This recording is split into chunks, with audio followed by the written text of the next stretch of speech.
Terima kasih Anda masih bersama kami di Jurnal Binusian, dan di segmen Talk with Binusian kali ini kita akan ngebahas sesuatu tema yang cukup menarik bersama Kak Elizabeth Vina Novenandari selaku psikolog Academic Counselor Student Advisory and Support Center. Selamat sore Kak Vina. Selamat sore Kak. Kita ketemu lagi. Iya.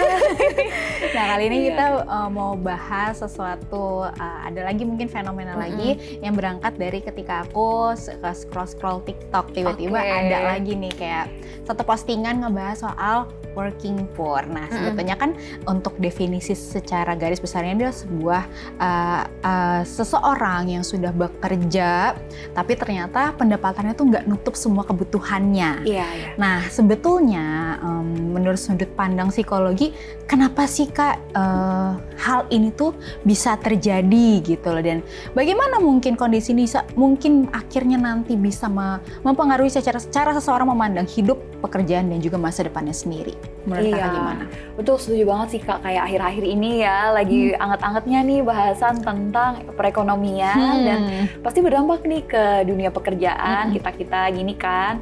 Dan lebih terasa ya mungkin akhir-akhir ini di mana udah kerja keras nih, kadang udah yang lembur-lembur, weekend kerja, tapi ternyata kebutuhan-kebutuhan belum bisa terpenuhi.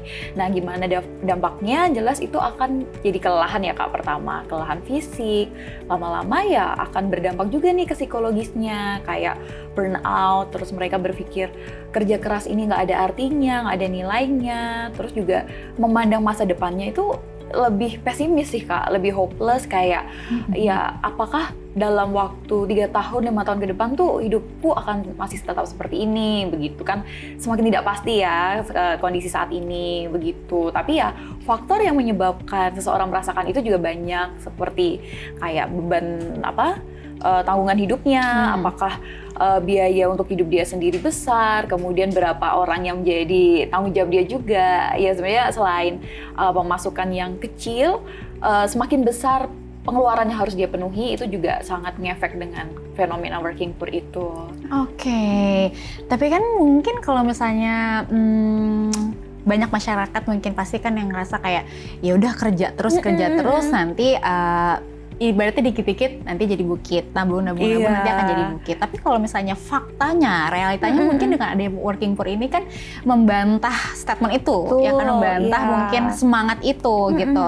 Nah, apakah mungkin dengan kondisi ini tuh bisa memunculkan seseorang tuh merasa gagal untuk bisa bertanggung jawab, gagal dalam pekerjaan. Gue kerja bertahun-tahun, serabutan A, B, C, pagi sampai sore, kerja di kantor A, nanti malamnya gue lanjut lagi, misalnya ada part time apa, ternyata nggak ada artinya. Itu apakah itu itu jadi salah satu hal yang memicu orang itu jadi gagal gitu, maksudnya kayak dia nggak punya kepercayaan diri gitu. Mereka gimana? Iya, menurut aku pun juga bisa banget ya Kak, kayak kita waktu kecil dididik buat ya kamu tuh kerja yang belajar yang pintar, nanti kerja yang giat gitu kan, supaya kamu tuh ntar sukses gitu. Ternyata kenyataannya udah sekolah susah-susah, kerja susah-susah, ternyata tetap kayak gitu. Jadi rasanya kayak dikhianati sama sistem, dikhianati sama kerja keras sendiri. Jadi itu berpotensi sekali nih untuk menimbulkan perasaan gagal, kayak ya harus kayak gimana lagi sih, kurang keras apa lagi sih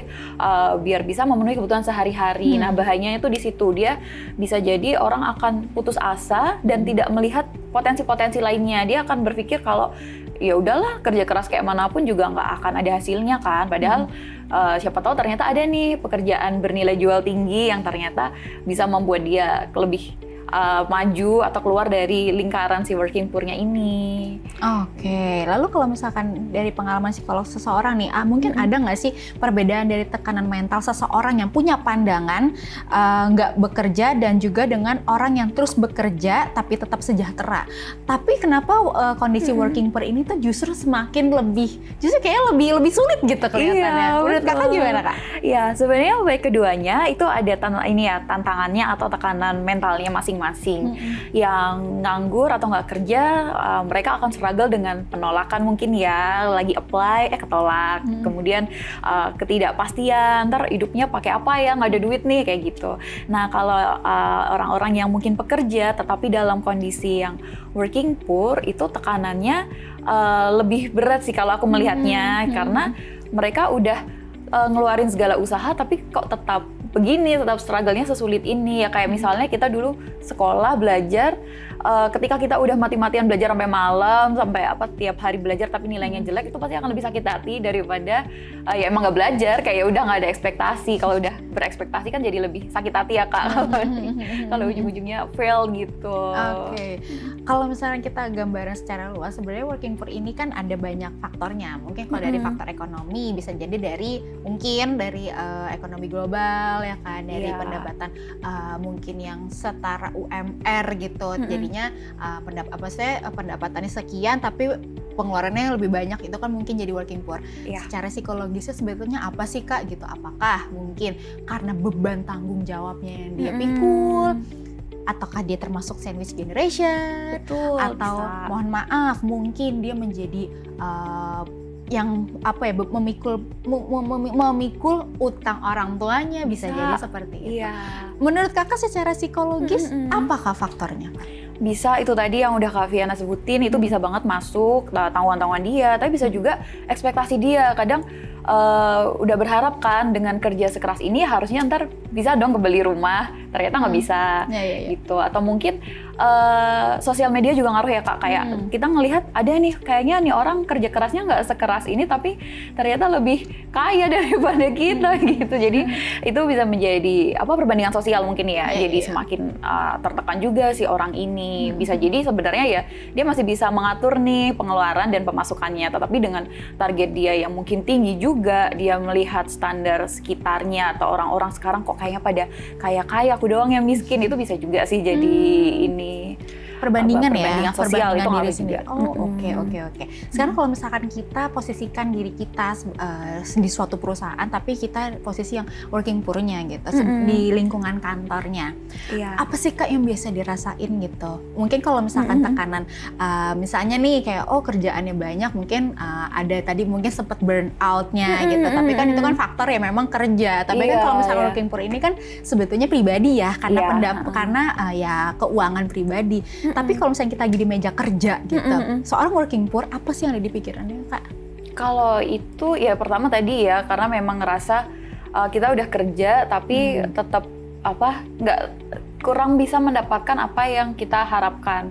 Jadi ya kayak apa yang kita ekspektasikan, kerja keras kita jadi tidak mencapai target apa yang diharapkan itu tadi. Kemudian juga capek aja jadinya rasanya, kayak ini kerjaan ya udah kerja aja tapi kayak tidak ada artinya, begitu sih yang mengkhawatirkan. Jadi merasa tidak bernilai.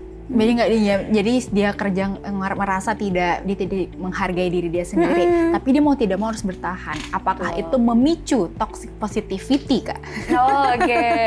Sebenarnya cukup luas juga ya Kak ya, bertahannya ini gimana dulu nih kalau lingkungannya dia memang tidak bisa memenuhi dia kebutuhan dia, kemudian secara lingkungan juga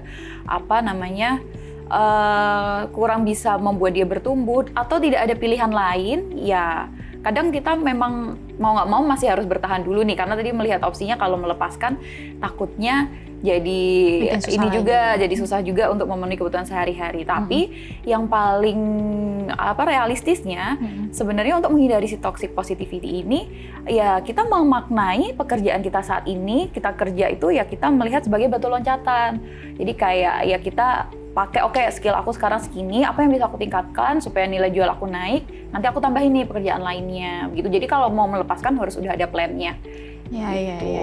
Tapi aku rasa kayaknya kalau yang working poor ini kan gimana ya, untuk berplan panjang agak susah, karena kan ibaratnya yang penting hari ini bisa makan, bisa punya ongkos ya kan. Iya, yang penting survive dulu hari ini, tapi jadi survival mode terus gitu kan Kak. Jadi kayak itu dia. Iya, capek juga gitu kalau survival mode terus. Nah, terus kalau kita ngomongin survival mode itu dengan adanya mungkin tadi kita tahan-tahanin deh yang mungkin memicu jadi toxic positivity, terus juga burn out, mungkin bisa jadi anxiety karena dia juga membandingkan diri dia dengan orang lain gitu, yang mungkin menurut dia kayaknya pendapatannya sama kayak gue, tapi kok dia udah bisa kemana-mana ya, kok gue gini-gini aja, mungkin jadi kayak gitu. Apa Kak secara mental dampak dampak jangka panjangnya tuh seorang working poor itu gimana Kak? Dengan Nah. survival mode dia yang udah dilakuin.